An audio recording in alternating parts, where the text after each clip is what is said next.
Welcome to the Saturday Cadence podcast.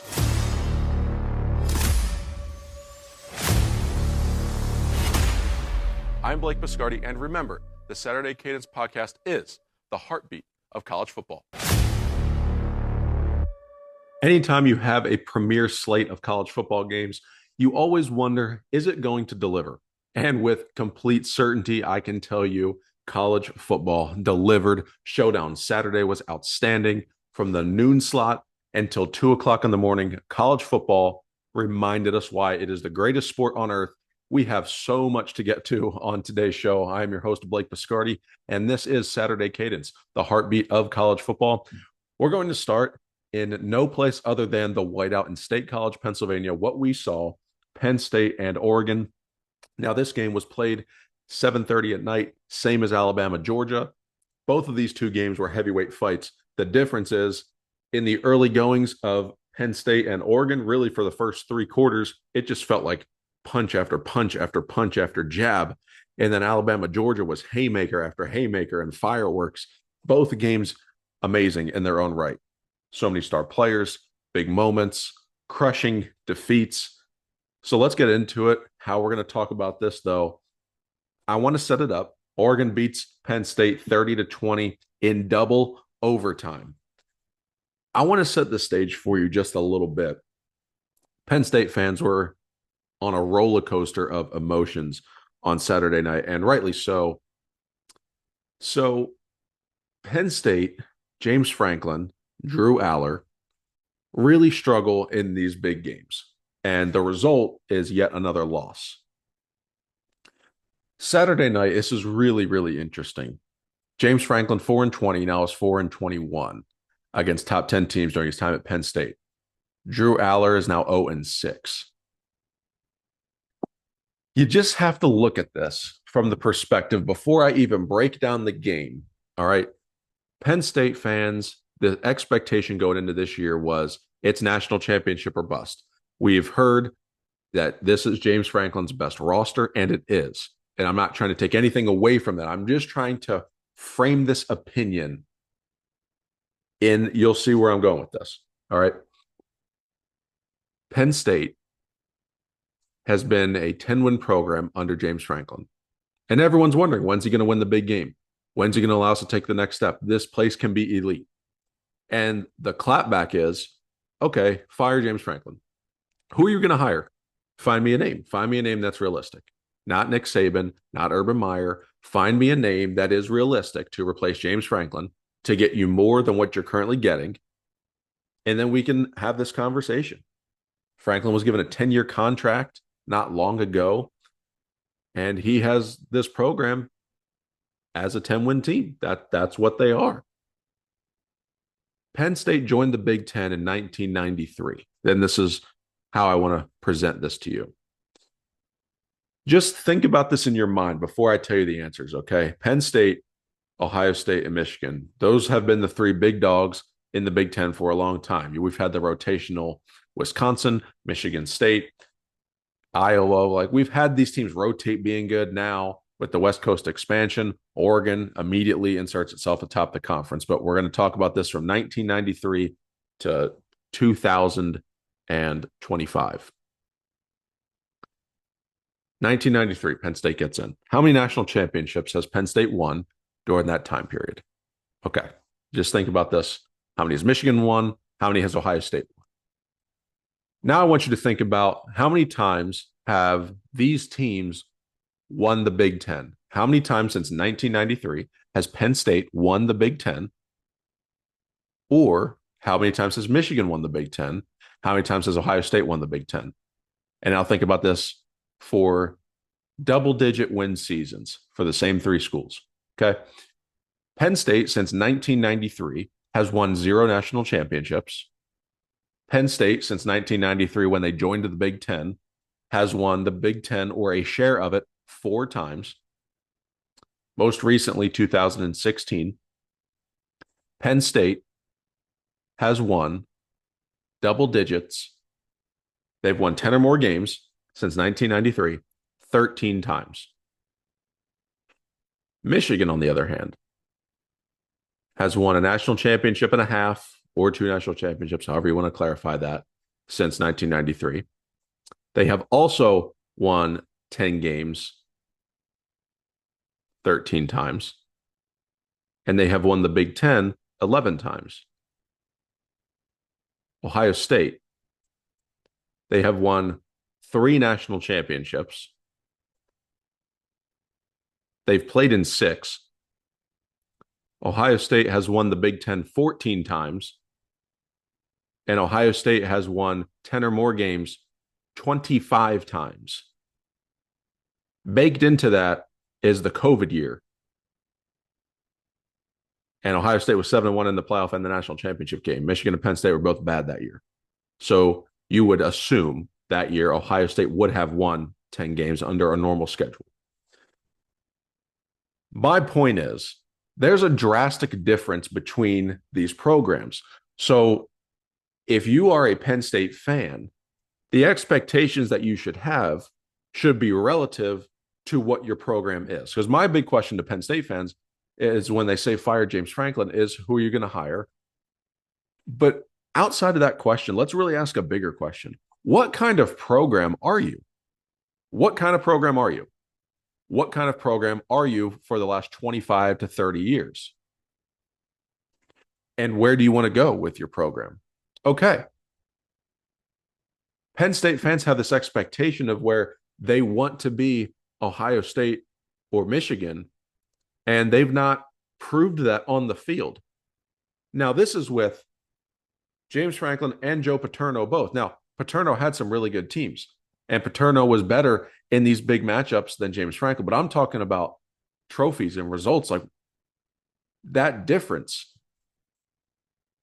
there's a huge difference between these programs historically. Now, they're all around the blue blood category, and yes, but your expectation should not be 12-0 win the national championship when you're not beating the rivalry games. You're not beating Ohio State. You're not beating Michigan. He's 4-17 in those games. I mean, think about this. It's just where Penn State is as a program is just different. So how are you going to say, fire James Franklin? Who are you hiring? That's the thing. You have to be careful if you're Penn State. Bo Pelini at Nebraska, he was winning 8-9 games every year, and Nebraska said, you know what, we're better than this. How many times has Nebraska won 9 games since they have fired Bo Pelini? That's what you don't want to happen to you if you're Penn State. Because if this program gets in the wrong hands, the floor could be a little bit lower than you think. I'm not saying you're going to fire James Franklin and hire a different coach and it's all of a sudden you're going to be 7-5. Just saying 10-2 might be difficult to that new coach. You don't know. And that's the risk that you run. Because you're not getting Ryan Day from Ohio State. You're not getting Steve Sarkisian from Texas. You're not getting Kirby Smart from Georgia. You're not getting Kalen DeBoer from Alabama. You're not getting Dan Lanning from Oregon. You're not getting Dabo Swinney from Clemson. Who are you going to hire? That's really the big question for Penn State fans. So let's bring the expectations to earth and let's evaluate this game through that lens.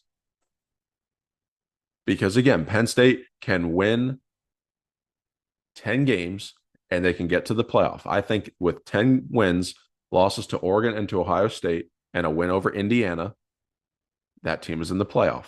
Next year, Penn State does not play Ohio State, which means Penn State cannot lose to Ohio State until a potential Big Ten championship game matchup, which is not guaranteed. So under this playoff format, yeah, if Ohio State's on your schedule every year, that's a hurdle. That's a mountain you haven't climbed in almost a decade. But maybe you get 11 wins when Ohio State's on your schedule. These are just the things to think about in this new era of expansion. Yeah.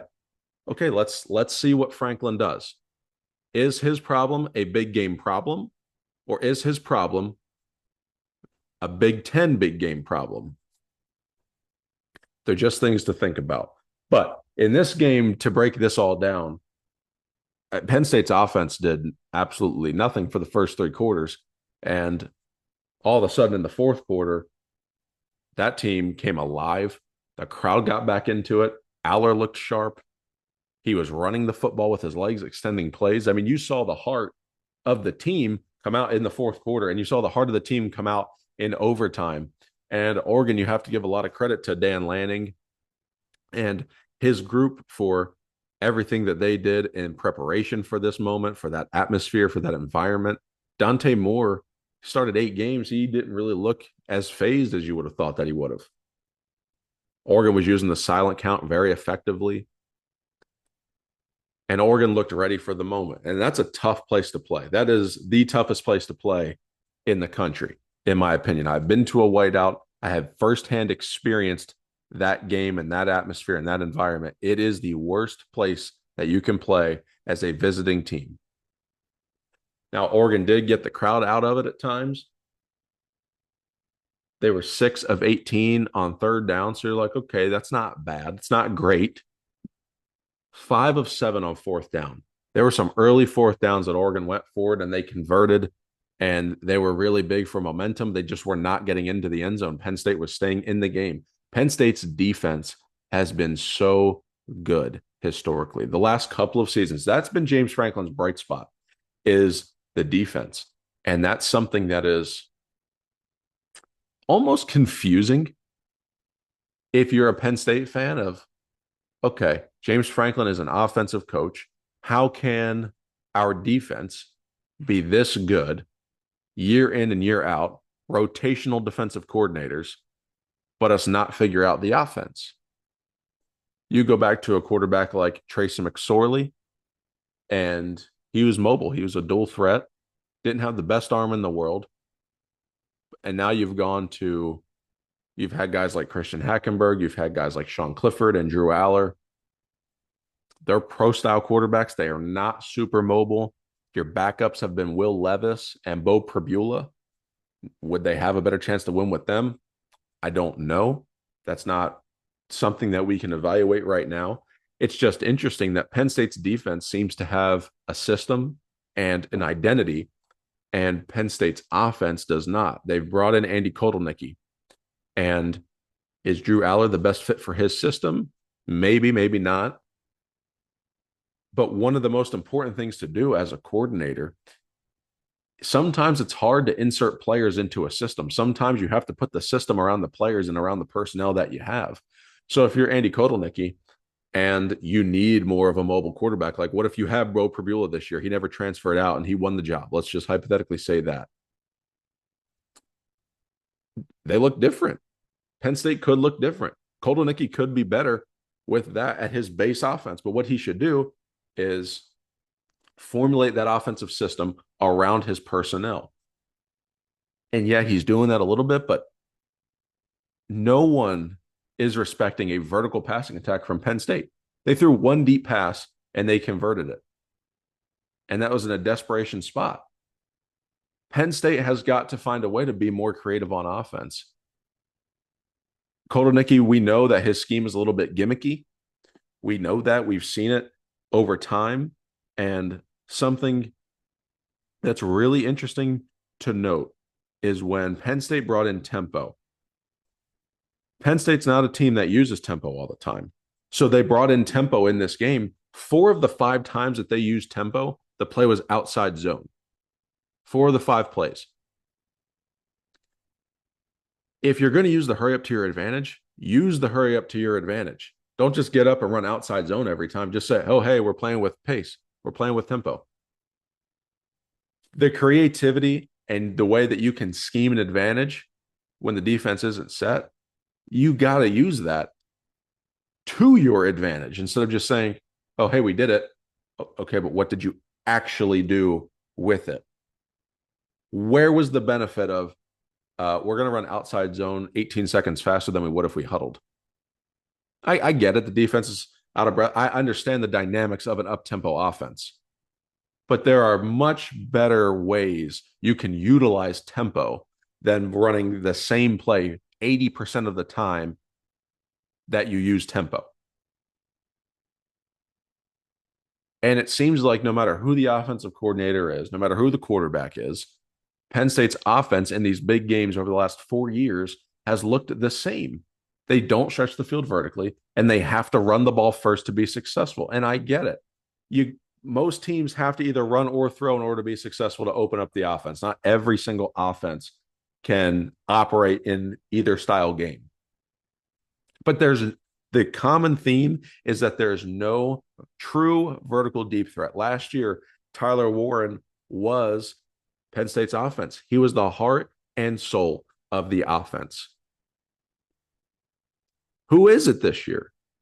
They have the best running back room in the country. They have a good offensive line. We know that they can run the football. But if those quote unquote best running backs in the country are getting handed off the ball and you have 5 blockers in front of you, but 7 guys in the box, don't think that run's going to be successful every time.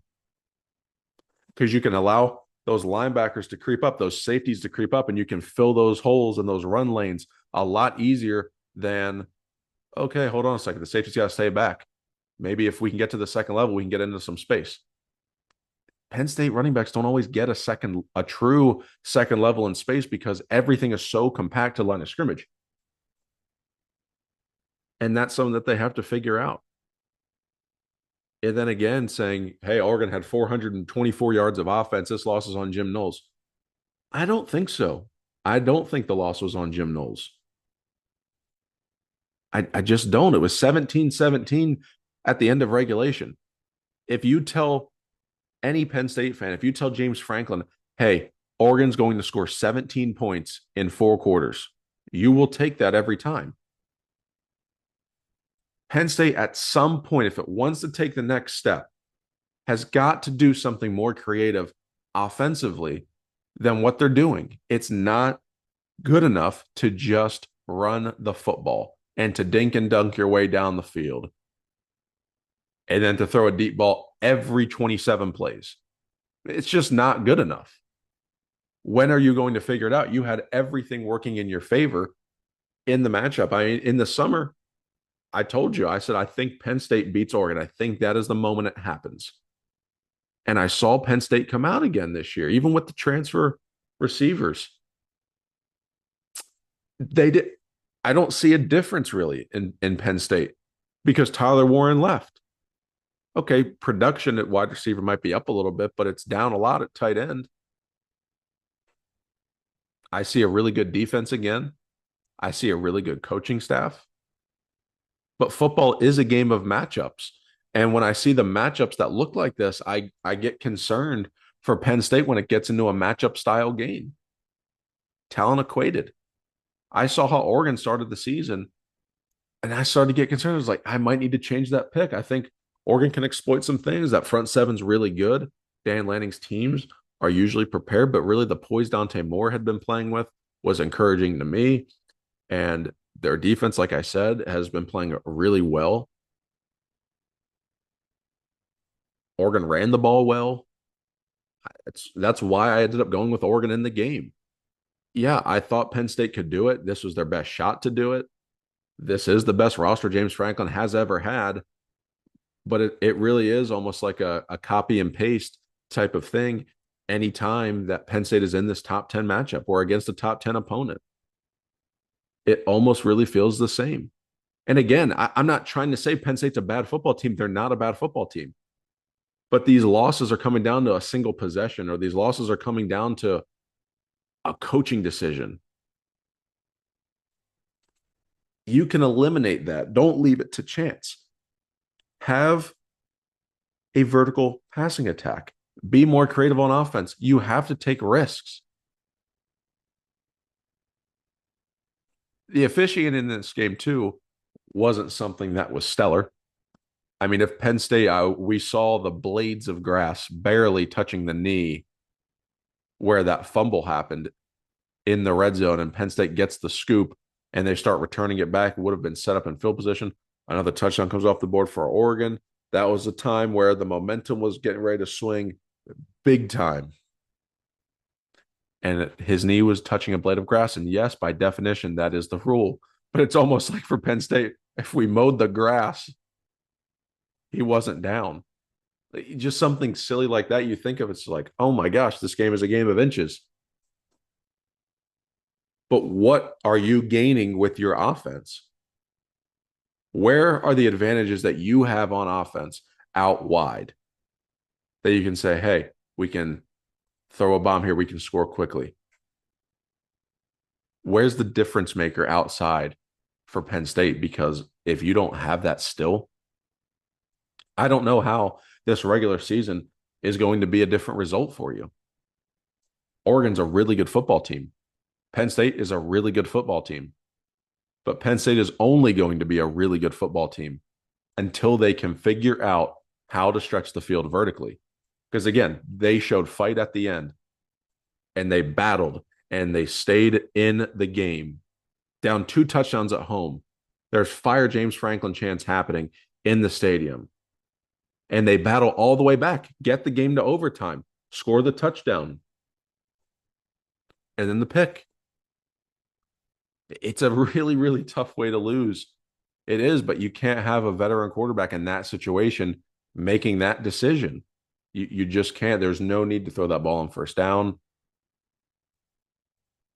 It's tough for Penn State. There really is not an explanation as to why that it keeps happening. But what I do want to say is both of those teams are good football teams. Oregon, I think, is an elite football team. Penn State, just really good. Upper echelon of the Big Ten, upper echelon of college football. But if I had to take these teams at the top and say, I think that they can go and win that game, it's tough for me to say that Penn State would go out and beat a couple of these top teams. I would struggle to see how that would happen. Oregon, I would pick Oregon to beat just about anybody in the country. Penn State, I can't say the same. And that's the difference between the Big Ten and the SEC this year. I think the SEC is deeper, but I think the top end of the Big Ten is better. And we've said that for weeks. The top end of the Big Ten is the best quadrant of any conference in the sport, but the SEC does have the depth and they are good. But the SEC is lacking an elite team. And that's going to be my segue into Alabama, Georgia to talk about these games. Ty Simpson, I thought he looked really good and sharp. But before we even move any further, there were some key drops in this game by both sets of wide receivers. I mean, those things just cannot happen in these spots. I mean, there were some big, big time drops by these receivers. But Alabama and Kalen DeBoer get a huge win at Georgia. Kirby Smart continues to struggle against the Crimson Tide. It was debated, is this a Nick Saban problem? Is it an Alabama problem? It is an Alabama problem. And if we're going to talk about Ryan Day against Michigan, if we're going to talk about James Franklin against the top 10, it is only fair to talk about Kirby Smart at Georgia against Alabama.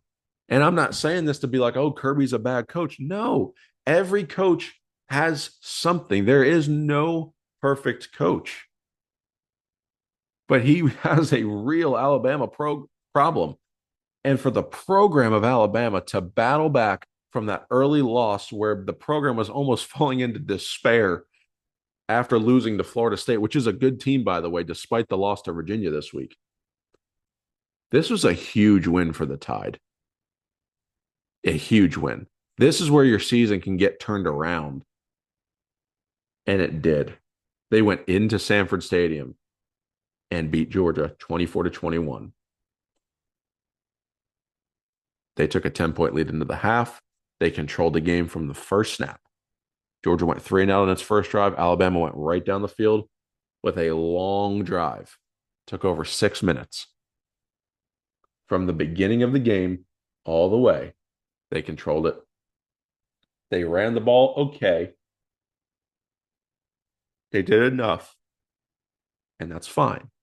What I told you, the matchup to exploit was Georgia's secondary. Alabama has an advantage on the outside. They have really good wide receivers. Alabama probably has the better quarterback, and the better quarterback on Saturday night was Ty Simpson. I think he's a better quarterback than Gunnar Stockton. So we see that advantage there for Alabama. And that is something that's huge for the Tide when they get into these games against defenses that are a little bit shaky. You can get away with not running the football as well That ground game is going to have to evolve throughout the season because you're not going to go win a title or a championship without a run game. But against Georgia early in the season, before they get stuff figured out in September, you can get away with it. And that's why the confidence built for me to take Alabama in the game. Like I told you, I had Penn State in the offseason, and then I saw these two teams on the field, and I was like, football's matchups. Oregon's going to go in there. Same thing here. Kalen DeBoer got the program right. Ty Simpson has been on fire the last couple of weeks. Jeremy Bernard has been really, really good. Ryan Williams has been good, although he had a huge drop for a long touchdown pass. Alabama still cashed in on that drive, though, so it didn't kill the Tide. But still, again, a ball he's going to want back and want caught. This is a really big win in the SEC race for Alabama. Again, they were never out of the SEC race. They just said, okay, they lost to Florida State. They lost bad. They got controlled at the line of scrimmage. To come back and to win this game against Georgia on the road says so much about the competitive balance on that team, the competitive nature, the competitive mindset to go on the road and win that game. I mean, Georgia had 357 yards. They only threw for 130. This Alabama defense on the backside is really good. Front seven, on the other hand, that's where they need to get a little bit better. Again, that's the weakness for the Tide. Georgia ran for 227, 7 yards per carry, just about. It was 6.9. Tough. That's something that has to get cleaned up. But Georgia, if you can see, has a running game this year, something that they could build on. Georgia's problem is the backside of the defense. It's the secondary. And if Georgia wants to win big games this year, then they need to go ahead and figure out how to shore up the back end of that defense. Or else Georgia is going to have this happen to them again when they face a good passing offense and a good quarterback. And you know what the SEC has plenty of? Good quarterbacks. If we look down Georgia's schedule, some of these teams that they're going to have to face. Okay, Kentucky, fine. Jackson Arnold at Auburn on the road. Going to be a late kick. Not the best quarterback in the SEC, but above average. You got to be careful. Trinidad Chambliss at Ole Miss. That's a big one to watch right there. He can exploit the backside of that Georgia secondary. DJ Lagway in Florida, we know they're talented. They're not playing well, so that remains to be seen. Mississippi State's looking better. Arch and Texas have really good wide receivers. And Haynes King in Georgia, he is the offense. Or Haynes King in Georgia Tech, excuse me. He is the offense. So that game doesn't concern me from, hey, I think he's going to go torch the Dogs for 300 yards. But it's a rivalry game. You don't know what could happen. So Georgia, I think, is going to be fine. But it's going to make me less comfortable to have confidence in them if this is really the defensive product that they're going to put out on the field is. Because it has now been tested by Tennessee and by Alabama in back-to-back games, and it's given up a lot through the air. It's given up a lot through the air. And like we see this past week, Georgia had given up 276 yards through the air. And then against Tennessee, Joey Aguilar threw for 371 and 4 touchdowns. I mean, just these two quarterbacks really had their way with the Georgia secondary and whatever that they were doing. So I just want you to keep an eye on that Georgia secondary because that is a major cause of concern for me for this team. Elsewhere around the country, like I just said, Trinidad Chambliss with Ole Miss. That's a huge win against LSU. Now they're probably going to creep into the top 5, top 6 in the AP poll, which we're going to get to. We'll do a live review of that at the end of the show. This is a big win for Lane Kiffin. Really struggled to run the football if you're LSU. That is a cause of concern for me. But I like what I'm seeing from this Ole Miss passing attack with Chambliss for 314 yards. They're able to run the football. Ole Miss is balanced, and Ole Miss lost a lot last year That roster went away. They were kind of all in on last season. Lane Kiffin again hit the transfer portal pretty hard, and it's paying off for them because Ole Miss looks like they're not skipping a beat. And maybe this is the year that they compete for that playoff spot. They gained 484 yards on LSU, and that's an LSU defense that we've been singing the praises of with Blake Baker and what he's done. Yeah, sure. Did it only give up 24 points? Yes, but Ole Miss was able to go up and down the field. And when you look at Ole Miss's schedule, saying, hey, can this team actually make the college football playoff? Can they contend in the SEC? They have Georgia and Oklahoma, which Oklahoma may be without John Mateer, so they may be able to steal that win there. Those games are back-to-back on the 18th and 25th. And then they have Florida and the Egg Bowl to close out the regular season. So I can definitely see right now Ole Miss being a 1 or 2 loss team at the end of the year in a position to make the college football playoff. And depending on tiebreakers in the SEC, potentially having a trip to Atlanta on the line late in the year. So Ole Miss is a team to watch. And LSU, on the other hand, Garrett Nussmeier has not been playing as well as we had thought preseason. LSU really struggled on third down. Ole Miss was 50%. LSU, on the other hand, 2 for 11. Not what you want to see from the Tigers. Again, Brian Kelly's got to figure this out, but not something that you want to see there. It was a really, really big win for Ole Miss. Like I said, LSU, they're going to have more opportunities down the line, but LSU is a team where, hey, they beat Florida, and hey, they beat Clemson. How good is LSU? Because they were ranked 4th. They didn't feel like the 4th best team because, yeah, if preseason Florida and Clemson were as good as we thought that they were, sure, that's warranted ranking. But now those 2 teams are not nearly as good as we thought that they were, and LSU goes out and drops a game now to Ole Miss. So how good really is LSU? Garrett Nussmeier and company on that offense are going to have to start playing better. And Blake Baker's defense, as they get into the teeth of this schedule, they do have a trip with Alabama looming in about a month or so.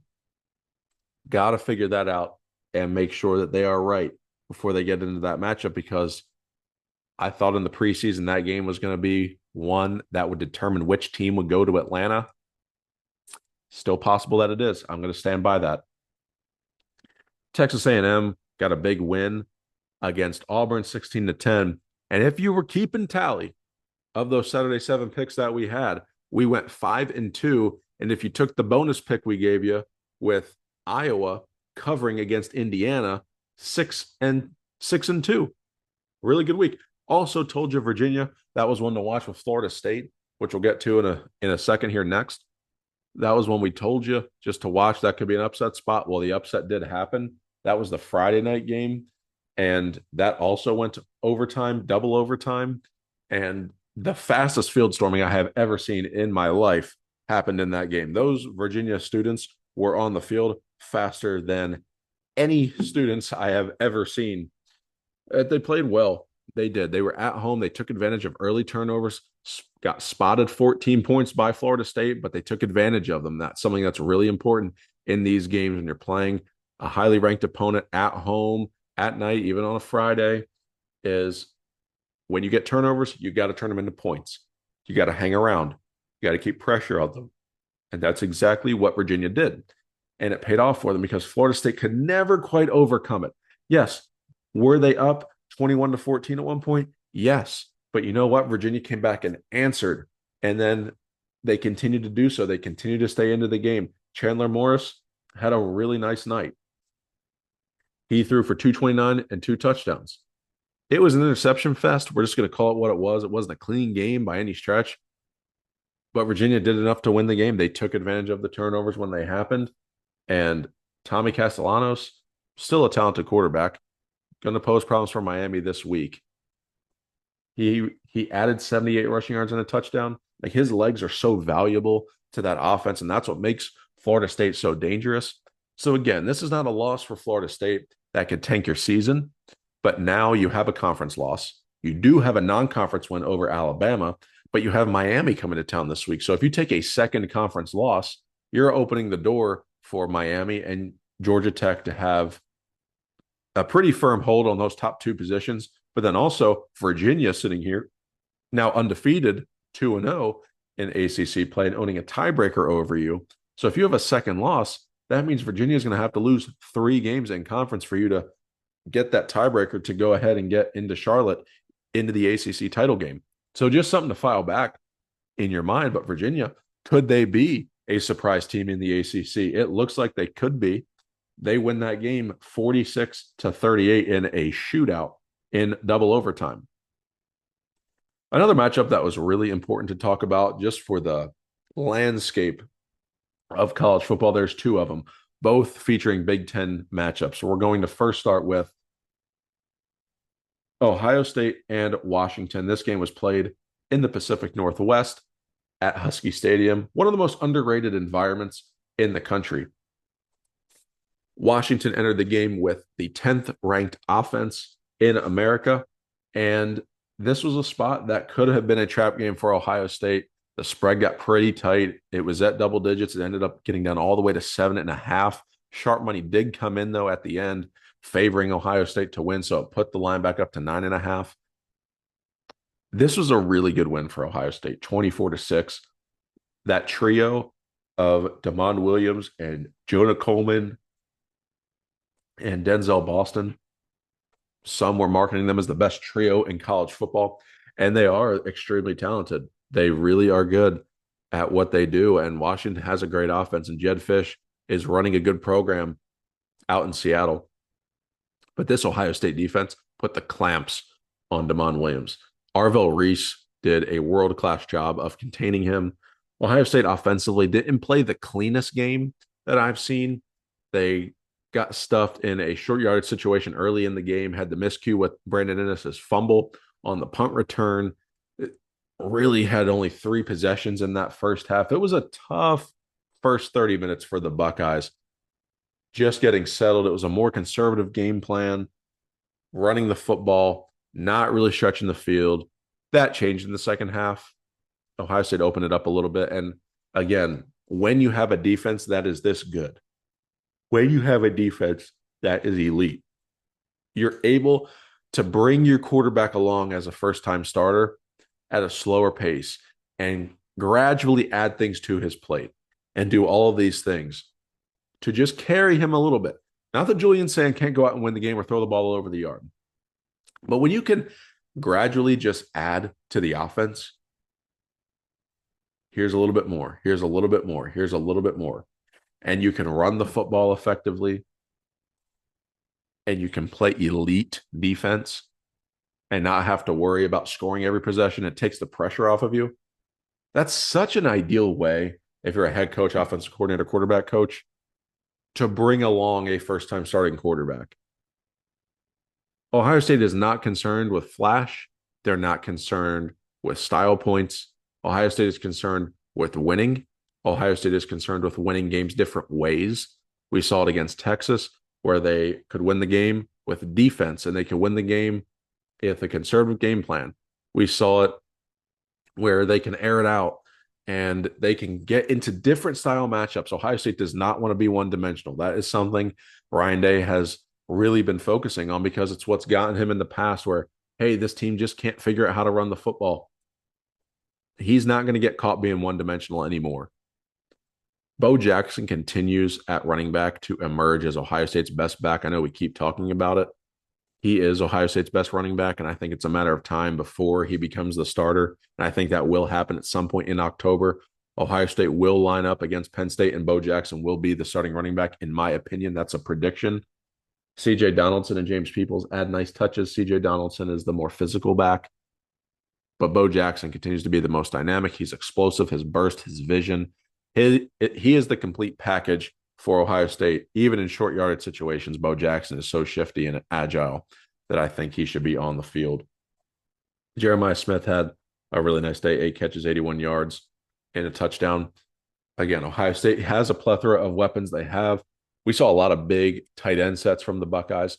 They're trying different things. They're not just playing with their food. I'm not trying to say it that way.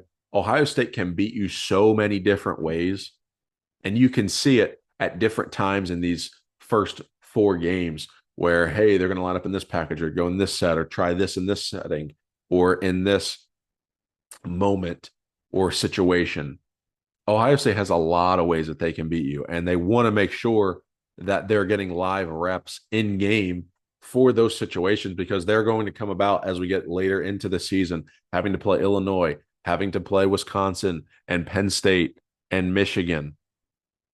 They want to make sure, and then the postseason, potentially a Big Ten championship against Oregon, Penn State, or Indiana. All of these things just sitting out there. Ohio State does not want to get caught being one-dimensional. I thought Julian Sand was really good. He had a really slow start to the game. He was 22 for 28, 208 yards in the two scores. So I saw Sand get involved with his legs, something else. That was a nice bright spot for the Buckeyes. Ohio State's going to be fine. Don't get concerned over the score. That's a really good win against a Washington team that should have been ranked. And they didn't even receive a vote in the AP poll last week. Even though they lost, they should receive at least votes this week. I'm not saying they should go from unranked to ranked with a loss, but they should at least have people putting them on the radar because this is a pretty good team. They've got a good offense. It's very efficient. A really mobile and dynamic quarterback, Damon Williams, is going to be a star as he continues to grow. Elsewhere in the Big Ten, though, we had Illinois and USC. Illinois was in firm control of this game. USC roared all the way back, went for two, took the lead, and Illinois decided, you know what, we're going to win on a walk-off field goal and storm the field. And that is exactly what happened. So Brett Bielema and his team bounce back from an absolute bludgeoning last week against Indiana, 63-10, defeat Jada Mayava, Lincoln Riley, and USC by 2 and notch a win and get back on track. And now they have Purdue before a date against Ohio State at home on the 11th. Illinois has Ohio State and Washington as its middle games in October. If they can win one of those games, they will be sitting at 10-2 at the end of the season. That's going to put them on the playoff bubble. I don't think it'll be enough to get them to the Big Ten championship in Indianapolis, but at 10-2, that could be enough to have them on the playoff bubble. I'm not saying that they'll get in, but that could be enough to have them on the playoff bubble, depending how some teams shake out. So a nice depth piece for the Big Ten to have with USC and Illinois both now sitting there at 4-1, how their season shake out. Because again, even looking at USC's schedule, what they have, they've got Michigan coming up in 2 weeks. That's a big game at home. Then they've got Notre Dame away the following week, and then Nebraska. So a big 3-game stretch is coming up for USC. Lincoln Riley's team cannot afford to lose in all 3 of those games. They have got to find a way to win 2 if they want to have a shot at the playoff. They need to find a way to win 1 if they need to find a way to win 2. I don't know if they can, but they need to find a way to win 2 of them. I don't think you want to be sitting at 8-4 at the end of this year if you're Lincoln Riley. I think that would be a little bit uncomfortable for you. I think it would make the seat a little bit warm, put some pressure on you. So not what you would want to see. But again, there's just great results up and down. Notre Dame took Arkansas behind the woodshed. CJ Carr looked outstanding in this game. Notre Dame is bouncing back nicely. They need to continue to do this to teams. He threw for 354 and 4 touchdowns. So I want to continue to see Notre Dame ascend and grow in that offense. Jeremiah Love, Jadarian Price on the ground. Lots of weapons. Jaden Greathouse at wide receiver. Notre Dame just needs to figure out how to get that defense back in line for its test against USC. Moving on, we're going to see Tennessee and Mississippi State. That was a great game too. Another one that went to overtime. Mississippi State leading it at the end of the third quarter. Tennessee coming back, forcing overtime. Another classic, a great win for Josh Heupel. Tennessee, even though they lost to Georgia last week, continues to stay around and in the mix in the SEC. So I told you, there's not an elite team in the SEC. There's a lot of good teams. It's really competitive. I'm sure there's going to be a lot of tiebreakers that are going to be involved. And we're going to have a pool of 2- and 3-loss SEC teams that are going to be knocking on the door for the college football playoff at the end of the season. Indiana beats Iowa by 5, survives that game, a late safety, just so nothing happens, or else they would have won the game by 7. Now we're going to look at the rankings. First, I want to start with my top 10, and then I want to see the AP poll that just came out. We're going to go through that too. So my top 10 after this is Ohio State at 1. Really impressed with Oregon's win over Penn State. They're the second best team in the country to me. And then Miami. Miami, though, if they beat Florida State, I will entertain switching them with Oregon because I think these are the head and shoulders top 3 teams in the country. I think that's been proven on field results, personnel, coaching. I've seen it in all the phases of the game. Ohio State, Oregon, Miami are the 3 best teams in America right now. Really won't argue a ton on order. I do think Ohio State should be 1. But again, all 3 will have an argument there. I have Oklahoma at 4 just based on what they have been able to do, getting wins over Michigan and Auburn, and why they may not be top teams in the country. I was impressed with John Mateer and also Oklahoma's defense in those matchups. And I think right now they should be ranked number 4. I've got Ole Miss at 5. That was a big win over LSU, undefeated. Texas A&M, Marcel Reed, big win over Notre Dame. Big win again yesterday over Auburn. So I like A&M at 6. It's really tough to rank teams 4 through 12. I mean, seriously, you can argue plenty of options, razor thin margins. It's all going to come down to what you value. 7 for me is Texas. 8 for me is Penn State. 9 is Alabama, getting right back into the mix after a good win against Georgia. Florida State being good continues to help them. The loss to Virginia, yeah, not great, but not tanking. Florida State's still a good football team. And then Indiana at number 10. So again, really impressed with all of those schools and what they're doing. That is my top 10. But let's go ahead and take a look at the AP top 10 coming out now. So Ohio State sitting atop at number 1, Oregon at 2, Miami at 3. No issues there, same as mine. Ole Miss, though, at 4, Oklahoma at 5, just switching those 2 teams. Texas A&M sitting at 6. So, again, right with me. Penn State, they're the 7th team in the country. I don't hate that. I'm not mad at it. Yeah, they don't have a great win, but they showed a lot of fight. They are a really good football team. That defense is going to be really good. I'm fine with Penn State at 7. Indiana, they jumped up 3 spots to 8. Texas sitting at 9, and Alabama rounding out the top 10 there. So, again, I don't have a lot to argue with this week in the top 10 from those AP voters. I mean, it has been a really, really, really tough year for AP voters, and the perception of that poll. I mean, just a lot of question marks, a lot of head scratchers. It's tough. The AP poll has been a joke, to put it candidly, this year. For those curious, Texas Tech is sitting at 11, Georgia at 12, LSU 13, Iowa State and Tennessee 14 and 15, and then Vanderbilt at 16. Vanderbilt has a big showdown against Alabama this week. College Game Day is actually going to be in town, picking the SEC battle over the collision and rivalry game in Doak Campbell Stadium against Miami. So Florida State, Miami gets passed up. Maybe it was because of the loss to Virginia. It probably has to be for a Vanderbilt and Alabama game. Diego Pavia and Vandy. We saw what happened in this game last year. Vanderbilt shocked the world. Can they do it again, coming off of a spot against Georgia? Some things like to repeat itself, and we will find out if history is going to do it yet again on Saturday. So something to watch there. But guys, a lot to discuss. We're going to have another good show for you on Thursday, but that's the recap show for this week. So much to break down. We had a lot of really great results. We learned a lot about these teams. We saw some of the competitive mettle of these teams. Again, Showdown Saturday delivered. College football. Man, this sport's awesome. Guys, we love covering it for you. This has been a great show today. Thank you for tuning in.